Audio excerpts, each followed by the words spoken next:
There was soul-searching all round today after the man who threw his young daughter to her death from the Westgate Bridge 2 years ago was last night convicted of her murder. 37-year-old Arthur Freeman will be sentenced sometime before Easter. Jurors in the murder trial had agonised over their verdict for 5 days.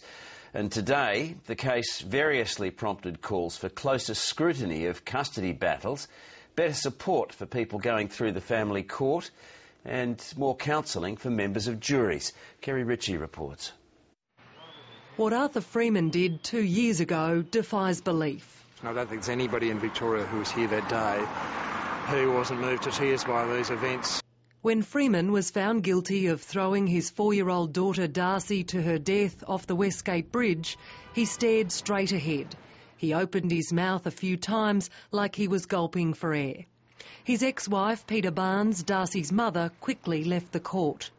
It's now being reported the 37-year-old told a relative his ex-wife would regret it if he ever lost custody of his children. It's a reminder to the community to be proactive when they feel that a child is at risk or in danger in terms of their safety. People who got to know Arthur Freeman in recent years say while he was intense, they never saw signs he was capable of this. The trial has taken its toll on lawyers, jurors and journalists. There is a debriefing session available, but they're not standing there at 8:15 at night waiting to help the jury as they exit the court system. Caroline Council says parents going through the family court need more support and cases need to be dealt with a lot quicker. What hurts children is the length of the fight, not the actual fact that mum and dad have separated, but how long mum and dad are in the grips of a dispute. The Lone Fathers Association says the law is stacked against dads and many men are at breaking point.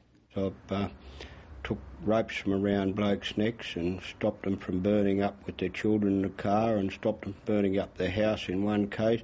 Some changes have been made to try to prevent this ever happening again.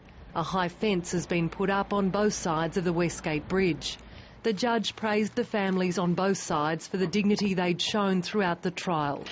2 families destroyed by one unspeakable act. Kerry Ritchie, ABC News, Melbourne.